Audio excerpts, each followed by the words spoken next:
Mesdames, Messieurs, bienvenue sur Africa TV. Au Cameroun, le football est considéré comme le sport roi, et cela à juste titre compte tenu des émotions qu'il suscite. Et comme dans la plupart des pays du monde, le politique peut s'en servir à des fins de manipulation. Et pourtant, les rapports entre les instances dirigeantes du football camerounais et les entités étatiques n'ont jamais été l'objet d'un long fleuve tranquille. Entre tutelles combattues, comité de normalisation, gestion alambiquée des entraîneurs et des sélectionneurs nationaux, la gestion des finances publiques également. Beaucoup de sujets ont souvent été évoqués et ont fait l'objet de débats, de vifs débats dans le public, sans pourtant que les gens, les uns les autres, s'interrogent sur l'encadrement juridique qui pourtant existe depuis 1972 de manière formelle. Alors, pour essayer d'amorcer un débat sur cet encadrement juridique, nous nous entretenons cet après-midi avec les docteurs Claude Bokombo Jabéa, chercheur au CERSA et au CERDEPS. Bonsoir, docteur Bokombo. Bonsoir. Et Ghislain Modeste Onomo, enseignant permanent et chargé de cours à l'Institut national de la jeunesse et des sports. Bonsoir, docteur Onomo. Bonsoir.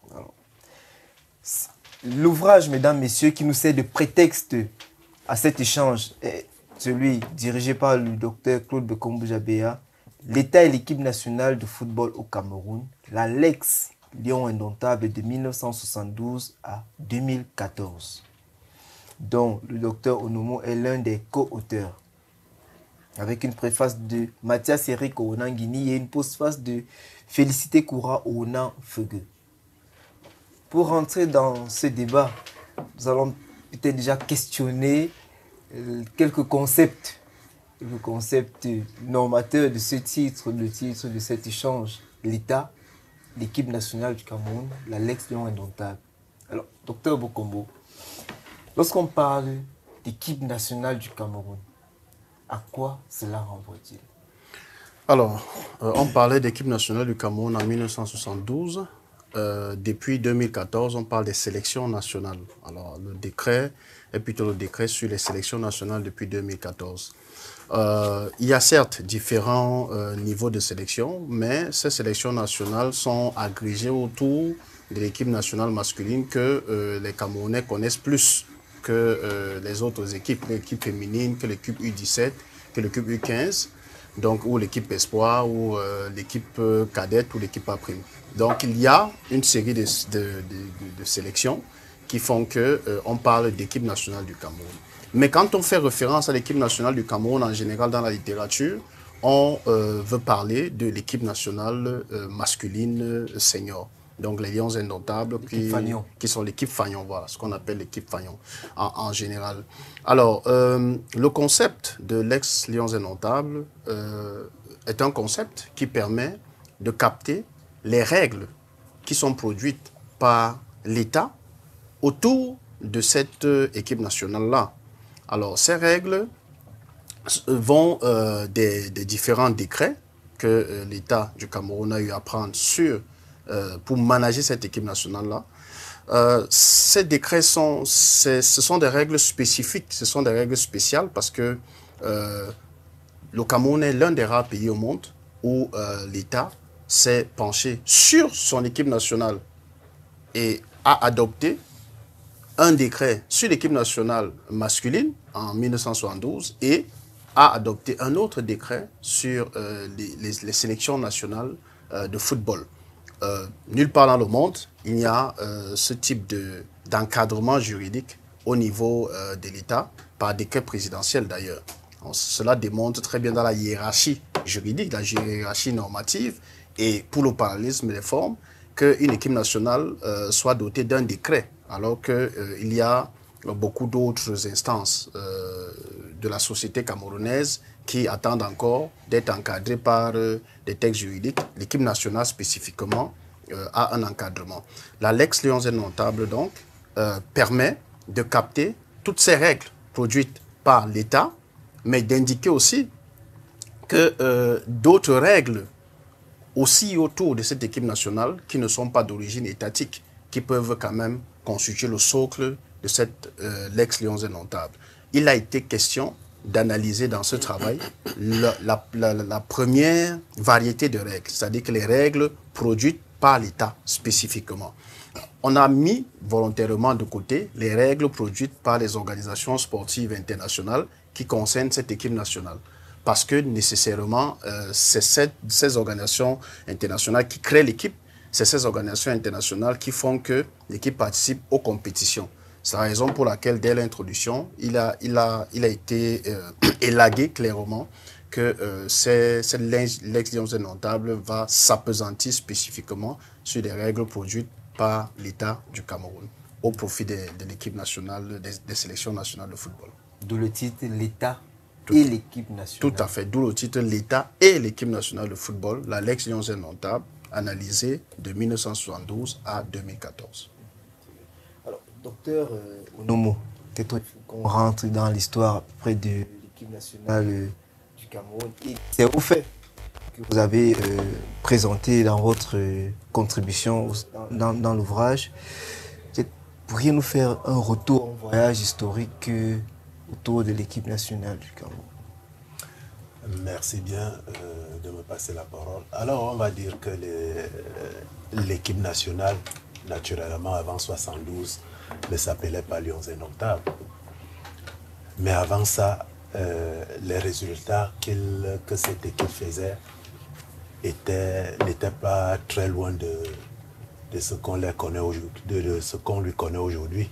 En fait, pour dire que depuis la Coupe des Tropiques, et puis même le tout premier match international, la toute première contribution du Cameroun à une compétition internationale, il s'est retrouvé à jouer la finale contre l'équipe française, après avoir battu toutes les équipes africaines qui se mettaient sur son passage.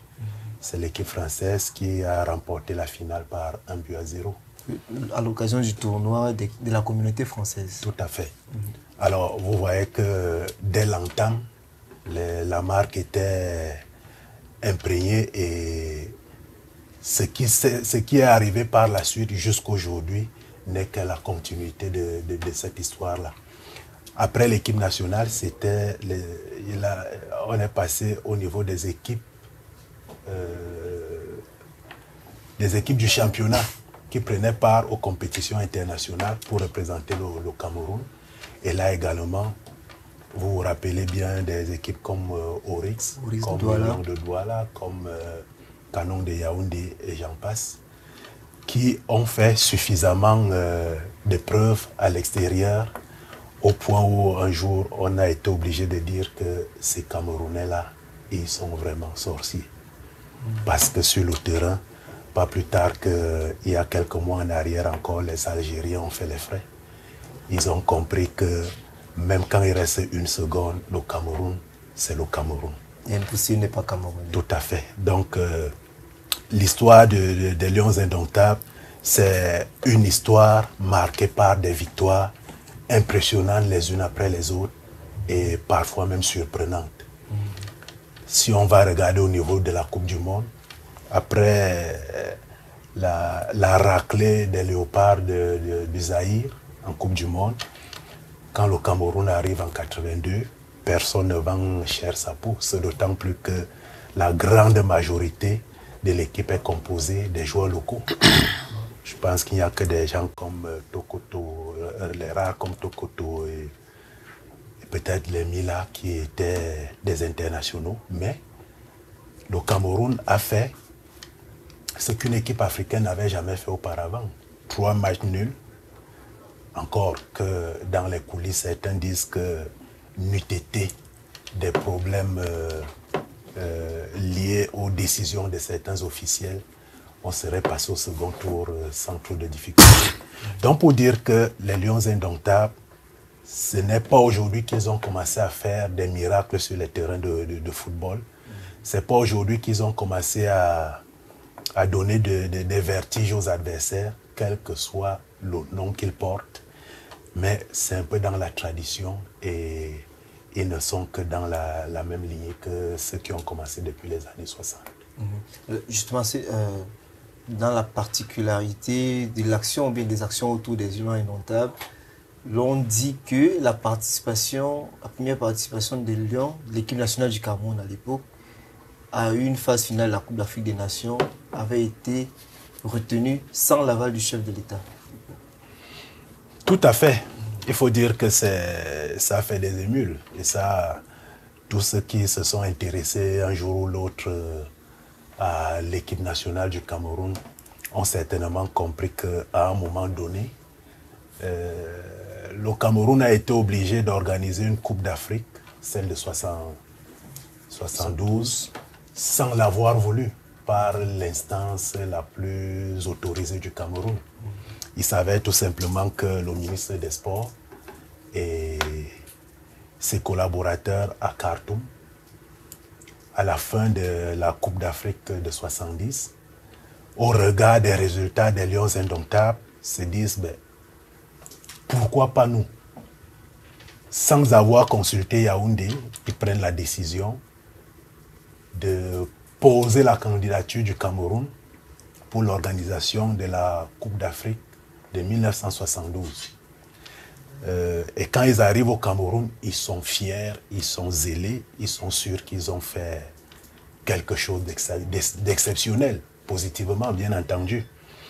Mais malheur en a pris quand ils se rendent compte que une fois que le président est au courant de cette nouvelle, il est fou de rage parce que tout de suite il se rend compte des énormes efforts Que le Cameroun devrait dans plusieurs domaines. Parce que quand on organise une compétition sportive, tout de suite on voit les infrastructures sportives, mais ça c'est la partie visible de l'iceberg.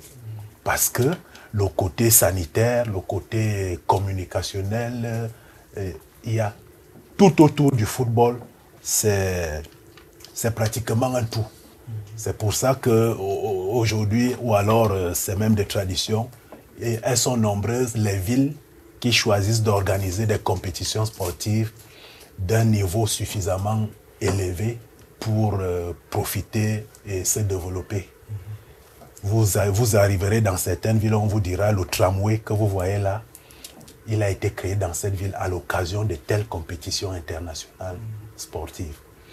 Donc, le président à l'époque se rend compte des efforts à fournir et lui qui connaît très bien les caisses du pays, il sait que ça va être difficile. Et c'est pour ça, c'est ce qui justifie son courroux. Et il le fait savoir aux concernés. D'ailleurs, il ne s'est pas fait prier pour commencer par des sanctions, limogeage à gauche, à droite. Et étant donné que le Cameroun avait déjà donné son accord, puisqu'ils étaient représentants du Cameroun à Khartoum, il fallait très bien se jeter à l'eau. Le président a fait des pieds et des mains pour construire les infrastructures sportives qui devaient accueillir la CAN. Il faut dire que une structure comme l'Office national des sports, il a laissé des plumes parce qu'il a bien fallu qu'un certain nombre de fonds soient prélevés dans ces structures pour financer la construction des infrastructures sportives, notamment les 3 stades, Omnisport Yaoundé, Douala et puis Garoua. Mais il faut signaler que malgré les efforts consentis, les matchs, comme très souvent, se sont joués sur des infrastructures non achevées. Oui. Parce que c'est après cet événement qu'on a continué à mener les travaux et d'ailleurs qui n'ont pris fin qu'en 2016 dernièrement avec l'organisation de la CAN féminine pour que ce terrain soit aux normes internationales. Et puis on va dire aussi que du fait c'est-à-dire que jusqu'ici, jusqu'en 2016, oui. toutes les rencontres disputées, par exemple au stade de Omnisport, Amadou Ahidjo étaient faites dans un stade qui ne répondait pas aux normes internationales. Tout à fait. Il faut clairement le dire. C'est d'ailleurs pour ça que pour accueillir la CAN 2016, il a fallu faire suffisamment de travaux pour l'amener à tendre vers. Et vous vous êtes certainement rendu compte du fait que même après la CAN 2016, pour accueillir la CAN masculine, parce que les exigences d'une compétition féminine ne sont pas les mêmes que celles d'une compétition masculine. Donc après 2016, il a fallu d'autres travaux pour mettre cette infrastructure sportive à niveau pour qu'elle soit capable d'accueillir sans difficulté aucune les matchs masculins. Très bien. Alors, docteur Bokombo, mais cet épisode, ce retour historique que vient de nous poser le professeur docteur Onomo, nous indique quand même qu'il y a eu un certain nombre d'initiatives engagées. Ces initiatives ont eu un impact sur la confection du décret de 1972 sur l'équipe nationale et sur le reste de la chaîne juridique jusqu'à 2014. Alors, pouvez-nous... Tout à fait. Tout à fait. Le droit n'est que la résultante du consensus social et de la marche de la société à un moment donné. Je pense que le docteur Onomo a bien fait de remettre en contexte tout ce qui s'est passé en ce qui concerne la création de l'équipe nationale, le nom de baptême et les premières compétitions de cette équipe nationale qui ne datent pas d'aujourd'hui, qui ne sont pas contemporaines, et d'insister sur le fait que le fameux fighting spirit de l'équipe nationale n'est pas né en 2000 ou en 1990, qu'il y a eu des dépositaires de ce fighting spirit un peu plus tôt. Donc c'est une continuité, mettre cette histoire-là dans une histoire de la continuité historique et non une génération spontanée qu'on identifie depuis 1990. C'est pour ça que le livre est intéressant, parce que vous voyez qu'il met les bornes au-delà de ce que le commun des rapports des journalistes ou de ceux qui parlent des Lions indomptables donne tous les jours. Donc on se rend compte qu'effectivement l'équipe nationale du Cameroun n'a pas commencé à gagner en 1990. Donc l'équipe nationale a commencé à faire parler d'elle depuis les années 60, 70 et ainsi de suite. Donc nous avons les VLMVA, d'autres gloires qu'on a tendance d'oublier, et il faut faire un travail de construction mémorielle pour se souvenir de cela aussi. Et on a une amorce de cela en ce moment. Alors, quel est l'impact sur la production normative, la confection du droit? L'impact, c'est que le cheminement historique dicte le corpus, dicte le contenu des textes et explique pourquoi les textes sont adoptés à un moment donné. C'est-à-dire que pour que une société légifère, pour que le Cameroun légifère sur les Lions indomptables en 1972, c'est des faits historiques mis bout à bout qui font qu'on en vienne à cette légifération de 1972. Je pense que le docteur Onomo a brossé un certain nombre de faits. Il faut ajouter à ces faits simplement que le Cameroun est dans une histoire en 1970 de réunification. Nous sommes à la période où le Cameroun est en train de faire sa réunification, de se battre pour réunifier le pays. Nous avons le Cameroun oriental et le Cameroun occidental. Nous avons une constitution fédérale. Nous avons toujours l'OMAKI, qui n'est pas encore, où il y a encore des soubresauts de ce côté-là. Donc, l'espace sécuritaire veut être maîtrisé. Le président de la République de l'époque, son Excellence Amadou Ahidjo, est en train d'aller vers la réunification et il prépare son référendum. Et c'est la raison pour laquelle, justement, c'est l'une des raisons pour lesquelles il n'est pas très content de voir qu'en 1970, le ministre des Sports de l'époque, je crois que c'est Ibrahim Mombo-Dioya, le feu sultan, prend des engagements sans avoir eu le quitus ou l'aval, sans avoir eu les pleins pouvoirs du président de la République pour engager le Cameroun à la préparation de cette Coupe d'Afrique de 1972. Alors, il se passe que le docteur Onomo a totalement présenté l'environnement. Maintenant, à la fin de cette compétition, il y a eu beaucoup de malversations financières, il faut le dire, mais surtout, il y a eu des malversations financières qui ont été sanctionnées de manière dramatique par le président de l'époque. Et il y a eu aussi que les résultats sportifs du Cameroun n'ont pas suivi. C'est-à-dire le président de la République, derrière cette frustration de départ, a quand même imaginé le potentiel en termes de gains politiques que pouvait générer une victoire de l'équipe nationale du Cameroun en 1972 sur son référendum qui devait se tenir un peu plus tard, après la compétition. Or, la défaite des Lions indomptables en demi-finale par le Zaïre, je crois que si mes souvenirs sont bons, a été un drame national. Parce que le président de la République était au stade et ça a été vécu comme un drame national. Et effectivement, après cette défaite, le président de la République a demandé qu'on lui rende compte sur justement les travaux inachevés, un certain nombre d'hôtels qui auraient dû être construits, qui n'ont pas été construits ou qui n'ont pas été réhabilités, et plein d'autres choses dont il a eu vent. Il y a eu des sanctions extrêmes au niveau administratif. Et maintenant, au niveau sportif, le président de la République a voulu marquer la prise en main de l'équipe nationale par l'État en prenant ce décret, en faisant en sorte que ce décret soit préparé pour que l'ordre de la discipline règne au sein de l'équipe nationale. Donc, on voit donc quand le décret de 1972, dans le contenu du décret de 1972, l'extrême rigueur, on voit effectivement que l'État est au centre, l'État décide de tout en ce qui concerne la nomination des entraînements, en ce qui concerne le choix des matchs amicaux. Donc l'État est au cœur de la gestion de l'équipe nationale pour se rassurer qu'il y a de la discipline et que les résultats puissent suivre. Donc en fait, c'est la raison pour laquelle ce décret est pris pour maintenir une mainmise de l'État sur le contrôle et faire en sorte que ce décret amène les Lions indomptables qui sont considérés comme, il faut le dire, je pense que c'est le docteur Onomo qui le dit dans son travail, comme des fonctionnaires. Hein. C'est-à-dire qu'ils sont considérés comme des fonctionnaires qui vont en mission chaque fois qu'il y a un match. Donc il faut requérir toutes les autorisations administratives. C'est l'esprit de ce décret et c'est la raison pour laquelle, à ce moment-là, le texte est pris.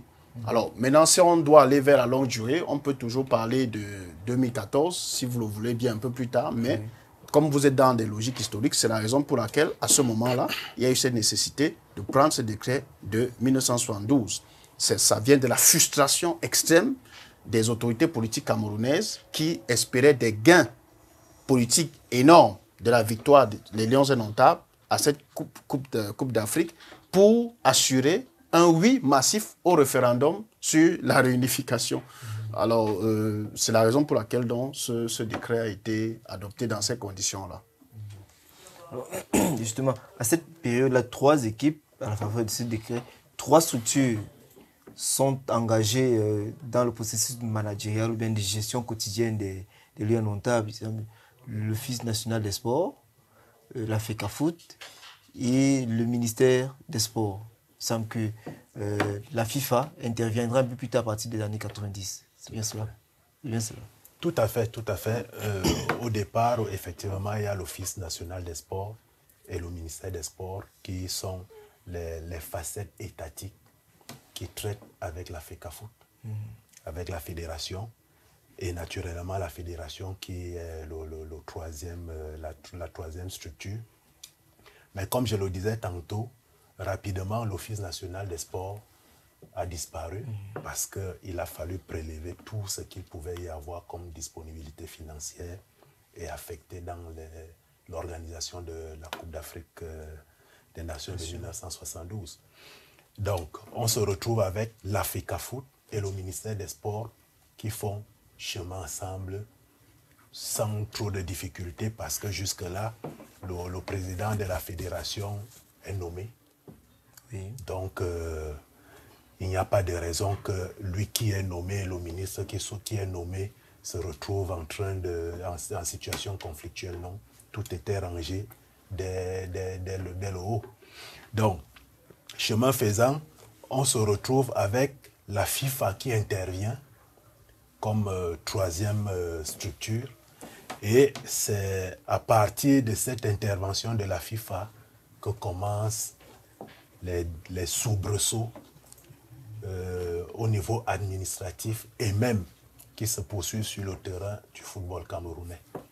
Parce que avec l'arrivée de la FIFA, on a appris à connaître, à se familiariser avec l'OTAS, le tribunal administratif Du sport. du sport. Tribunal arbitral du sport de Lausanne. Oui. D'arbitrage du sport.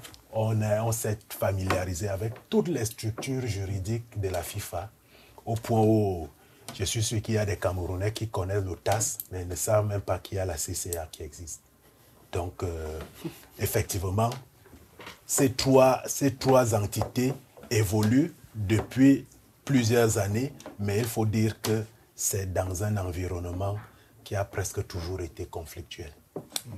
Et justement, il y a ici à ce moment, est-ce à ce moment, à partir de l'intervention de la FIFA, qu'on a observé la brouille commencé à observer la brouille entre le ministère et la FECAFOOT au sujet de la propriété, ou alors du propriétaire de l'équipe nationale du Cameroun, Dr Bekombo? Alors, il faut, puisqu'on s'est arrêté en 72, il faut très rapidement avancer dans le temps pour comprendre d'où vient cela. En 72, nous avons clairement dit que les textes remettent le fonctionnement, la gestion de l'équipe nationale et le management, le financement de l'équipe nationale à l'État, et que les joueurs de l'équipe nationale sont quasiment considérés comme des fonctionnaires. Et le docteur Onomo vient de vous dire que la Fédération camerounaise de football est carrément considérée comme un service du ministère des Sports. Donc le ministre des Sports est quasiment le patron, c'est un fonctionnaire qui est carrément président de la fédération. Alors, il se passe donc que la période de 1970 à 1990 est la période bipolaire aussi. Nous, dans l'espace international, il faut mettre tout cela en perspective. Il y a la rivalité Est-Ouest. Et qu'effectivement, l'Afrique se trouve dans l'espace non aligné. Et que les organisations sportives internationales à cette période-là n'entrent vraiment pas dans le management des associations nationales pour ne pas être en conflit ou pour ne pas être en porte-à-faux avec soit les superpuissances d'un camp ou dans l'autre, et faire en sorte que le mouvement sportif international puisse évoluer et maintenir l'apolitisme, qui est une des valeurs fondamentales de ce mouvement sportif-là. Donc pendant cette période, les organisations sportives internationales ne sont pas très regardantes de ce qui se passe à l'intérieur des fédérations. Alors, c'est la raison pour laquelle vous allez avoir donc des fédérations comme au Cameroun où tout va se passer très bien, tout le monde va s'accoutumer de la mainmise de l'État. Vous allez avoir dans les pays où c'est des royaumes, où on va s'accoutumer de la gestion royale des fédérations sans que cela ne pose de problème. À partir de 1990, donc la chute du mur de Berlin, donc 89 ou 90, les historiens ils vont s'entendre là-dessus. Nous, ce qui nous intéresse, c'est qu'il y a eu la fin de l'espace bipolaire, de la période bipolaire, pour l'ouverture à la période multipolaire pour certains, mais nous constatons simplement qu'il n'y a plus le clivage Est-Ouest dans le monde. Il y a donc l'ouverture au capitalisme et aux valeurs du capitalisme, l'une des valeurs fondamentales qui est la liberté, à coquiner la démocratie. Et les instances sportives internationales ont migré aussi dans cette démocratie, ce que nous avons appelé dans le livre la démocratie sportive. C'est-à-dire permettre donc, à partir de 1990, nous voyons dans la réécriture du statut de la FIFA, des conventions, toutes les chartes internationales, toutes les chartes, des organisations sportives internationales, la nécessité de l'élection au sein des organisations sportives nationales. Et le fait que ces organisations sportives nationales-là doivent avoir une autonomie de fonctionnement. Et le fait d'appuyer sur l'apolitisme. Donc, à l'intérieur de ces organisations sportives nationales, il y a une poussée autonomiste sur des fédérations, sur des organisations nationales, qui commencent à sentir donc, au niveau local, le soutien de ces organisations internationales, demandant à l'intérieur de ces associations nationales de procéder à l'élection des responsables des associations nationales. Il y a même des statuts standards, des codes électoraux standards qui sont repris carrément par les organisations sportives nationales. Il se passe donc en Afrique, il y a un problème particulier à laisser les associations nationales être autonomes. Si ailleurs, c'est facile, parce qu'effectivement, il y a une culture démocratique un peu plus séculaire, un peu plus longtemps. Pas pour dire qu'en Afrique, il n'y a pas de culture démocratique. Ça, c'est d'autres débats. Mais j'explique simplement les raisons pour lesquelles nous voyons qu'en Afrique, il y a eu beaucoup de mal pour l'État d'accepter ce diktat, quasi diktat, de la démocratie sportive venue des organisations sportives internationales, leur disant de ne plus manager, de ne plus gérer les affaires internes des associations sportives, mais sans poser aussi de manière parallèle le problème du financement de ces associations-là. Parce que si pour l'Europe et les autres pays, ces organisations, ces associations nationales pouvaient s'autofinancer avec le capitalisme et la mondialisation, en Afrique, nous sommes encore dans des situations économiques qui ne permettent pas à cette communauté sportive, à ce tissu sportif de s'autofinancer.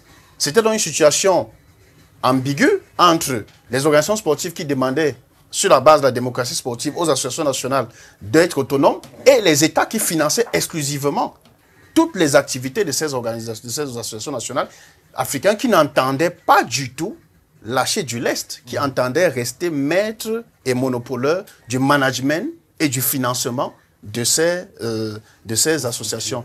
C'est la raison pour laquelle nous avons donc, à partir des années 90, la résurgence des présidents des fédérations, pas seulement au football, mais dans d'autres disciplines qui, parce qu'effectivement, c'est ce que les analystes ne comprennent pas, c'est que ce n'était pas seulement le football. Dans les autres fédérations, au vélo, au volley, et ainsi de suite, il y avait des réminiscences d'autonomie, peut-être pas médiatique comme au football, puisque tout le monde regarde le football. Mais ailleurs, il y a des cas, vous allez à la chambre de conciliation, le docteur Nomo en a parlé, il y a des cas où, en 1995-1996, les présidents avaient des différends au niveau électoral et tout, avec, entre eux et avec l'État.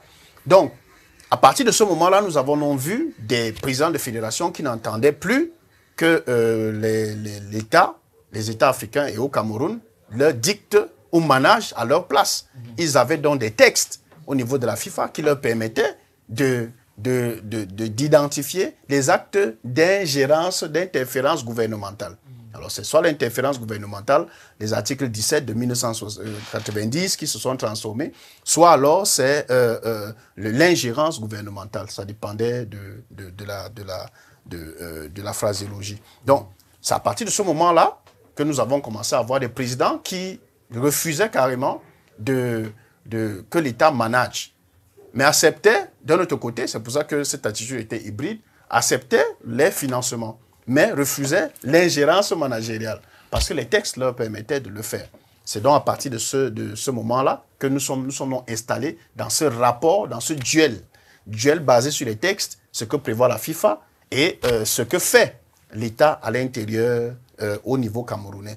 Il y a, les cas sont très nombreux, le président IA, le président Vincent Onana, avec le ministre, et ainsi de suite, jusqu'à ce que nous arrivons en 2014, où effectivement, vous voyez que de 1990 à 2014, il s'écoule sensiblement une bonne vingtaine, presque une trentaine d'années, pour que l'État du Cameroun, particulièrement, puisque c'est le prétexte de ce livre, comprenne qu'il y a eu une mutation dans l'équilibre de pouvoir entre lui et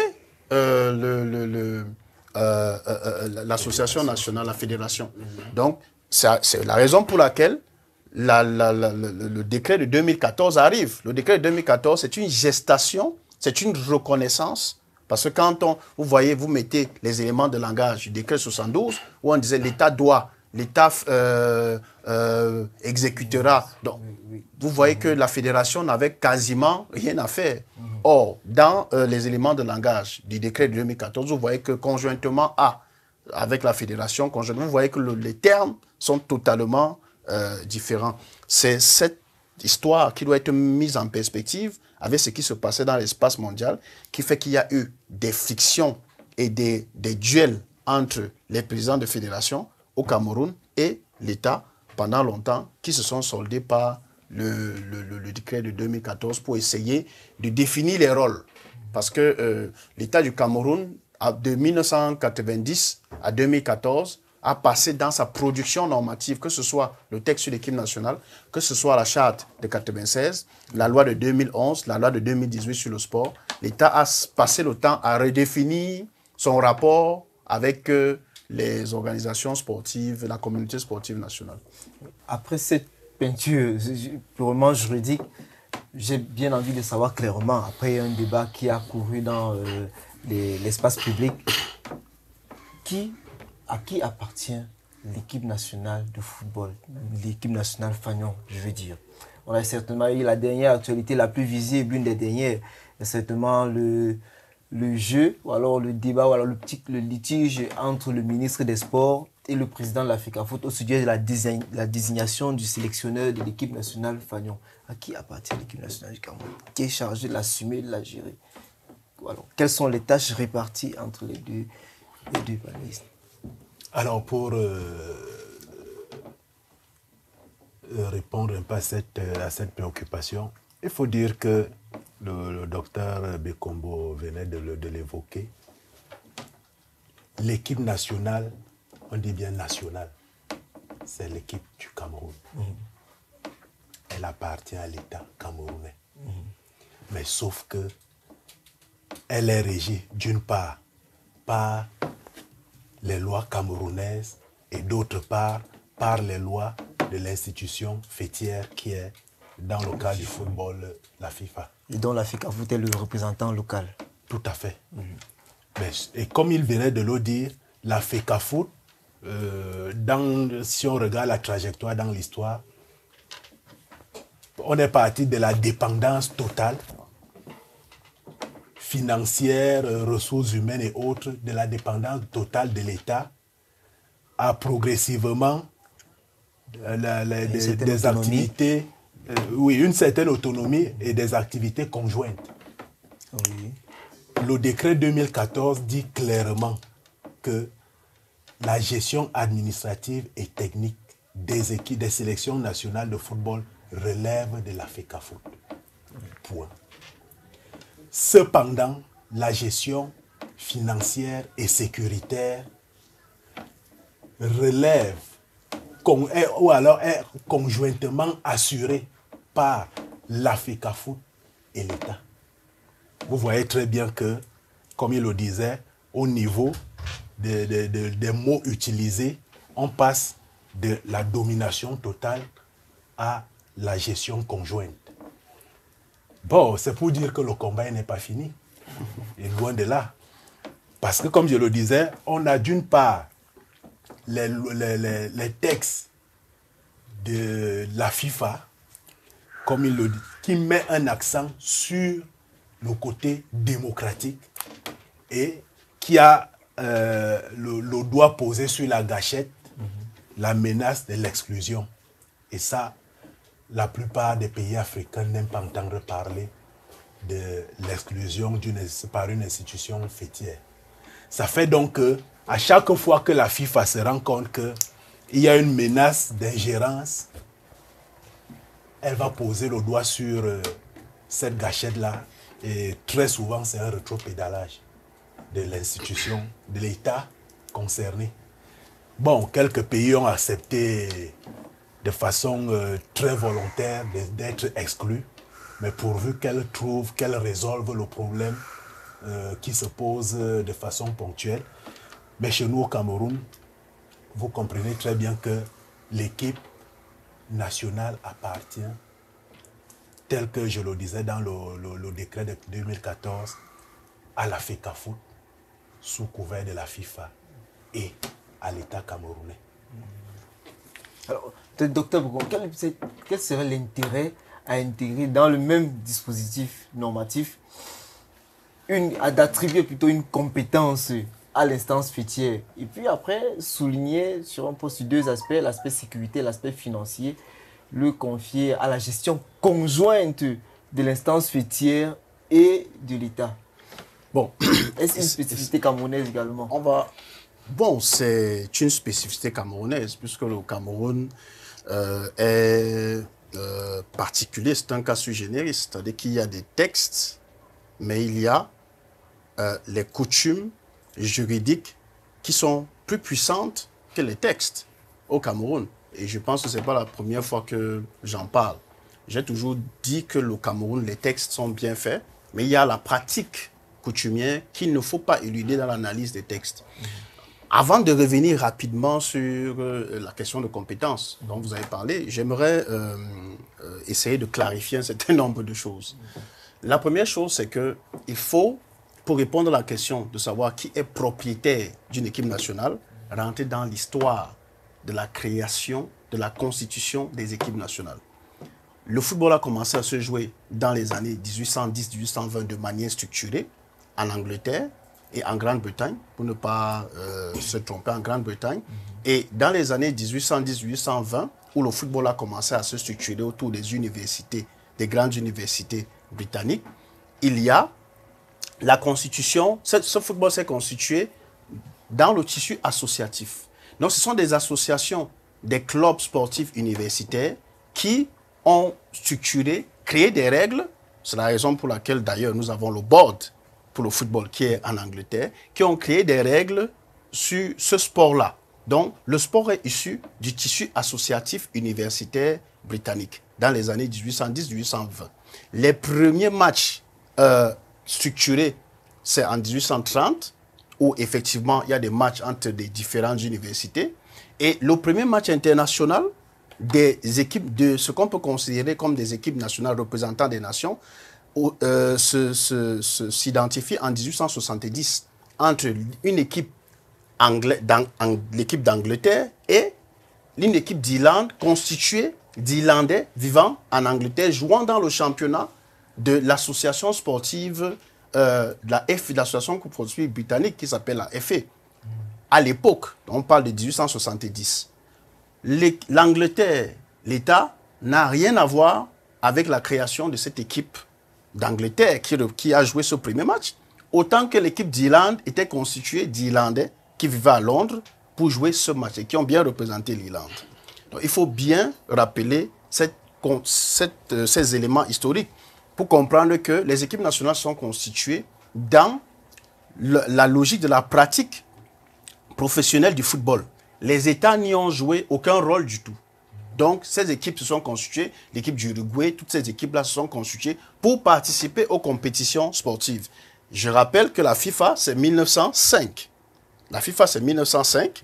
Le CIO, c'est 1889. Ouais. D'accord? Et ces deux organisations ont eu leur première Coupe du Monde. Je crois la première Coupe du Monde, la FIFA, c'est 1930, je pense. 30. Donc, les équipes nationales se sont constituées pour participer à ces différentes compétitions et aux Jeux Olympiques. Pendant la période 1870 jusqu'à l'organisation de cette première compétition. Les États ne se sont jamais intéressés au départ à ces compétitions-là, puisque les premières compétitions sont organisées dans le quasi-anonymat total. C'était des compétitions amateurs. D'accord? Donc les États, il n'y a aucun État qui a pris un décret pour dire à partir d'aujourd'hui, je crée une équipe nationale, dont l'équipe nationale peut se révéler la propriété d'un État. Cela n'existe pas. Il faut que les choses soient bien claires. Donc au Cameroun, il faut que ce soit compris une bonne fois pour toutes. Il faut que ce soit compris une bonne fois pour toutes qu'il n'y a aucun décret de l'État camerounais disant qu'il crée l'équipe nationale, comme on a créé toutes les associations possibles. Non, il n'y en a pas. Donc les équipes nationales sont créées parce qu'il y a une fédération qui s'est constituée dans un État et l'équipe nationale se crée dans le but de participer à une compétition d'une organisation sportive internationale. Ça, c'est un principe qui doit être bien identifié dans les discussions et dans les débats. Maintenant, il revient, et c'est pour ça que j'ai dit au départ, qu'au Cameroun, la coutume est très importante, elle est plus importante même que les textes.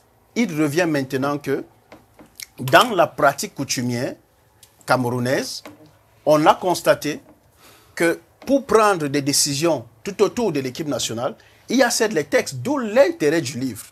Il y a certes les textes, le décret de 72 et le décret de 2014 qui installent le décor, qui donnent le cadre juridique. Il y a des textes particuliers pour décider du choix de l'entraîneur. Il y a des conventions entre le ministère et la FECAFOOT pour gérer un certain nombre de questions sur l'équipe nationale, mais il y a aussi des pratiques coutumières qu'un juriste ne peut éluder, puisque il est clair que la nomination d'un entraîneur national se fait au Cameroun à travers des échanges de correspondance entre le ministre, secrétaire général à la présidence de la République, instruisant le ministre des Sports de nommer telle personne selon les hautes instructions. Donc, ce n'est écrit nulle part. Mais ce sont des pratiques coutumières qui deviennent, à force d'être régulières, ne peuvent être éludées. Donc, on comprend très bien que même si dans les textes, ce n'est pas écrit que c'est au Cameroun, c'est l'État qui prend des décisions stratégiques et critiques pour l'équipe nationale, la pratique coutumière veut qu'on constate que l'État a son mot à dire sur un certain nombre de décisions sur l'équipe nationale. Maintenant, ça ne veut pas dire, et c'est ce que je voulais préciser, ça ne veut pas dire qu'un président de la fédération qui demanderait que les textes statutaires lui donnent le droit de prendre un certain nombre de décisions ne puisse pas le faire en droit. Il pourra le faire. Il pourra opposer à la FIFA partout que ça, ce n'est pas une décision qui vient de ses prérogatives. Mais il aura des problèmes parce que dans l'environnement camerounais, il risquera de ne pas s'en sortir, puisque le docteur Onomo l'a très bien dit, il ne faut pas que ce président-là oublie que non seulement il est régi par les textes de la FIFA, mais il a aussi une association de droit camerounais, dont le ministre de l'administration territoriale peut à tout moment, et le ministre des Sports peuvent à tout moment lever son agrément et le mettre en porte-à-faux avec l'instance internationale. Même si, dans ce cas-là, pour faire du juridisme fiction, même si on est dans une hypothèse où effectivement un pays aurait retiré l'agrément à une association, et que l'organisation internationale maintient l'affiliation, parce qu'il y a l'agrément, il y a l'affiliation à l'organisation internationale. L'organisation internationale maintient son affiliation. L'association continue à répondre de l'État auprès de l'organisation internationale, certes, mais au niveau de l'État, l'association ne peut plus produire des effets de droit. Donc on peut se retrouver dans cette posture-là. On ne s'est pas encore retrouvé dans ce cas de figure, heureusement, parce que c'est toujours des rapports de force qui sont gérés à la fin par l'État et l'organisation internationale sportive, comme cela a été le cas au Cameroun dans les années 1990, avec les missions des ministres camerounais des sports à la FIFA pour essayer de régler un certain nombre de contentieux. Merci. On parle beaucoup de FIFA, on parle du TAS, on parle peu de la CAF. Peut-être qu'il faut recadrer un peu, préciser aux uns aux autres les rapports que l'État camerounais ou bien notre équipe nationale entretient avec la CAF, la FIFA. Et certainement, avant d'arriver aux aspects contentieux, peut-être docteur Bekombo, l'État et la CAF, l'équipe nationale du Cameroun et la CAF, l'équipe nationale du Cameroun et la FIFA. Bon, à la réalité, il n'y a pas de rapport de hiérarchie ou alors de rapport conflictuel entre la CAF et la Fédération nationale de football. La Fédération est un membre de la Confédération africaine de football. Donc, en principe, elle participe aux compétitions organisées par cette confédération, dans les compétitions des clubs essentiellement et des compétitions de l'équipe nationale. Et il ne faut pas oublier qu'effectivement, même si la fédération camerounaise est membre de la FIFA aussi directement, la CAF, elle est membre de la FIFA sous le chapeau de la CAF. Donc, en fait, elle n'est pas membre de la FIFA sous le chapeau de l'UEFA ou alors de la CONCACAF. Non, elle est membre de la FIFA sous le chapeau de la CAF.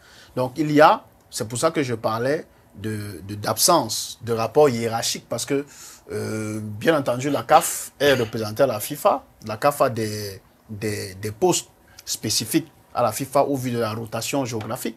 La FECAFOOT est membre, l'association nationale est membre de la CAF dans sa détermination géographique, mais elle est membre aussi de la FIFA. Donc, il n'y a pas de hiérarchie particulière, il y a simplement que la confédération régionale organise des compétitions à caractère régional et pour lesquelles l'organisation située dans la région participe aux différentes compétitions. Donc, voilà un peu ce que je peux dire. Je ne sais pas si le docteur Nomo peut compléter, mais voilà un peu en gros.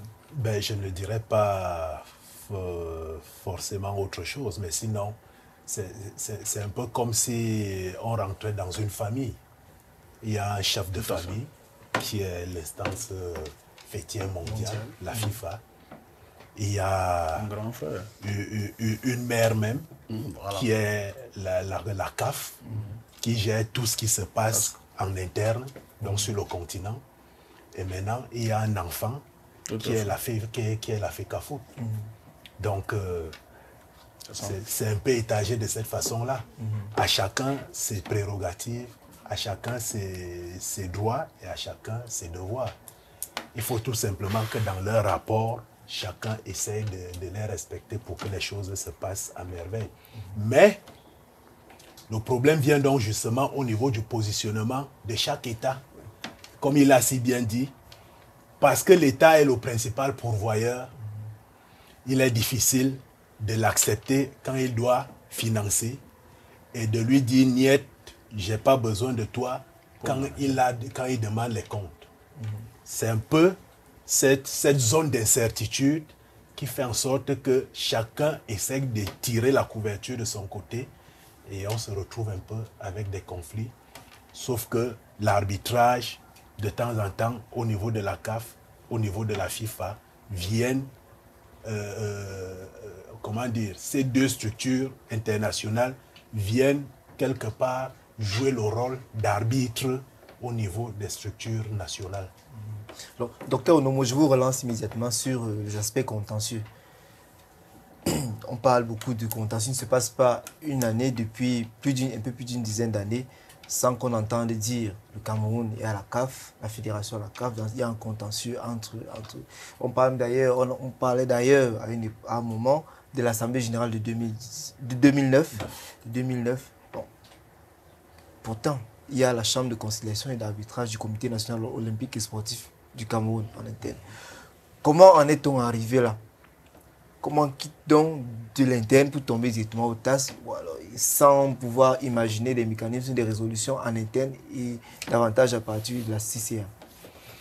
Alors, je vais dire clairement que je suis loin d'être spécialiste du droit, et surtout pas du droit du sport.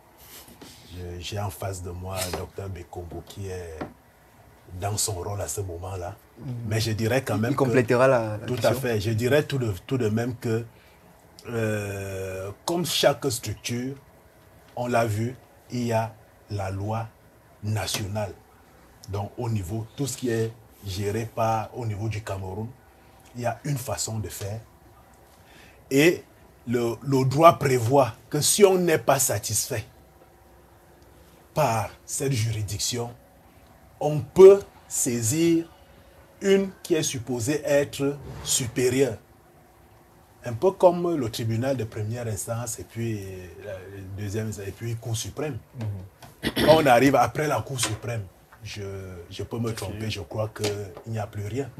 Donc, quelque part aussi après la FIFA, peut-être que dans le domaine du sport, au cas du football, je crois que ce serait compliqué. C'est pour ça que les décisions prises au niveau du TAS, à un moment donné, font certainement vibrer ceux qui se sentent lésés. Mais quand elle est prise, je pense qu'elle est prise.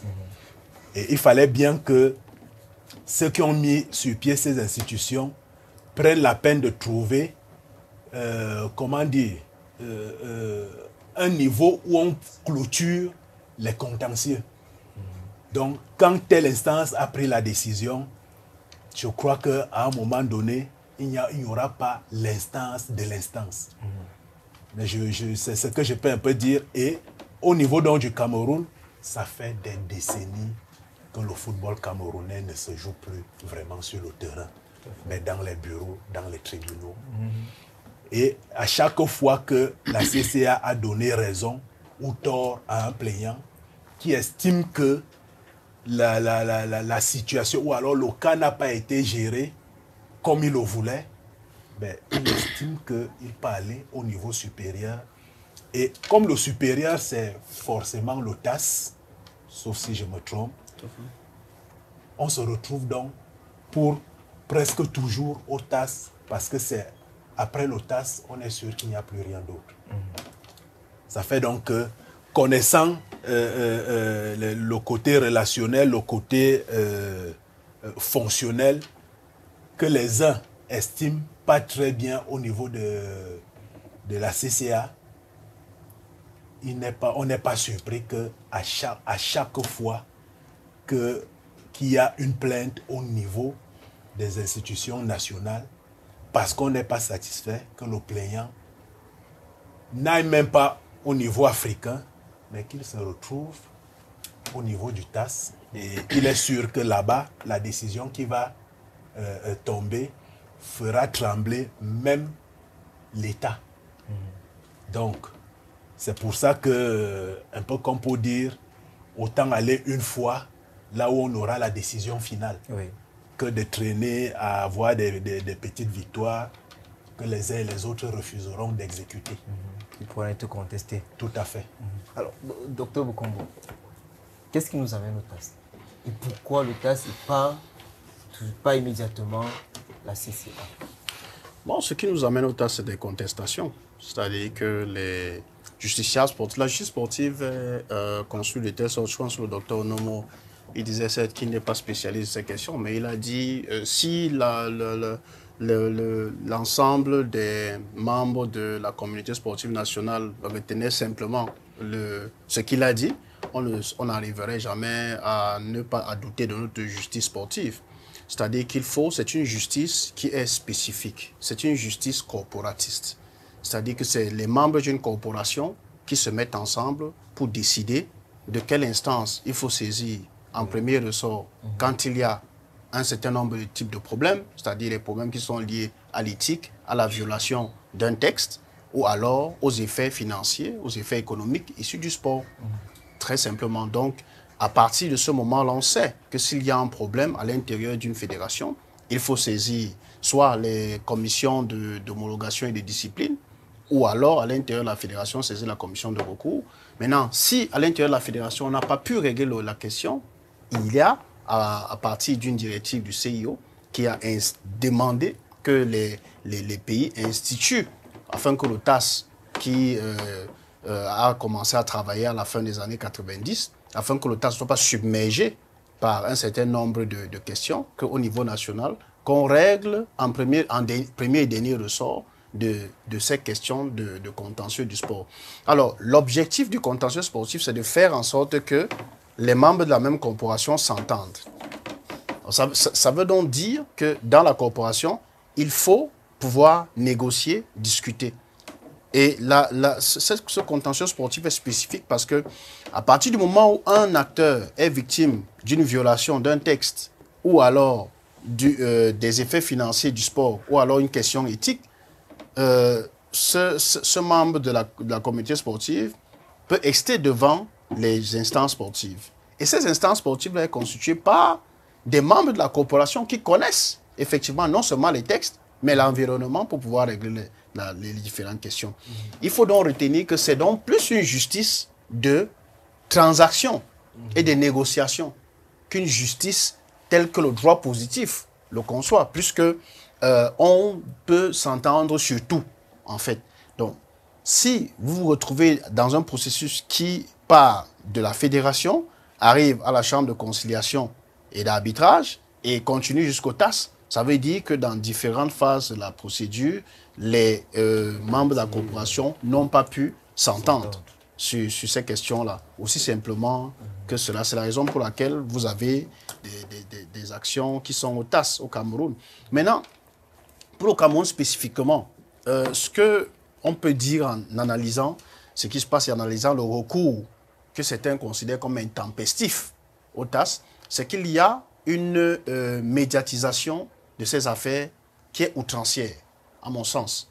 C'est une médiatisation outrancière parce que c'est tout ce qu'il y a de plus normal et banal qu'un membre de la communauté sportive qui n'est pas d'accord avec soit une violation éthique, une violation des textes ou alors une privation de ses effets économiques puisse demander qu'un dommage lui soit réparé. C'est de l'ordre du minimum au niveau du droit. C'est-à-dire qu'un dommage qui a été causé à un membre d'une corporation doit être réparé par la corporation elle-même.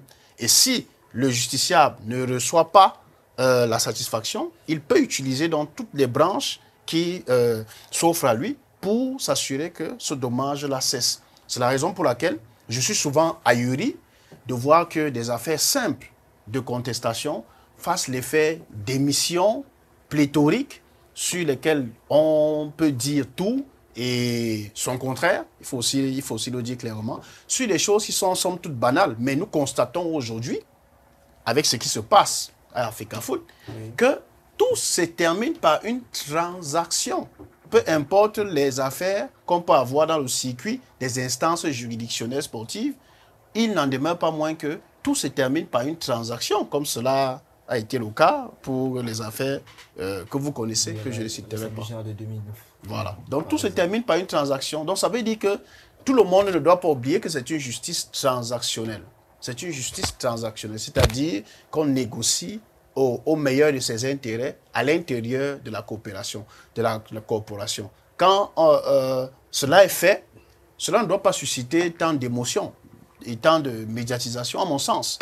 Parce qu'effectivement, au Cameroun, on aime opposer les uns aux autres pour quelque chose qui est somme toute normal. Dans tous les pays du monde, vous avez ce type de situation où quand il y a, voilà, vous avez le FIFA Gate, c'est pas au Cameroun. Oui. Vous avez le Qatar Gate, c'est pas au Cameroun. C'est toujours des membres internes de la corporation qui contestent un certain nombre, soit l'éthique, le cas du FIFA Gate ou du Qatar Gate, d'accord, soit le dopage ou ainsi de suite. Donc voilà, c'est ce qu'il y a de plus banal. C'est au Cameroun qu'on veut en faire des affaires médiatiques très importantes, alors que c'est de la banalité de la justice sportive.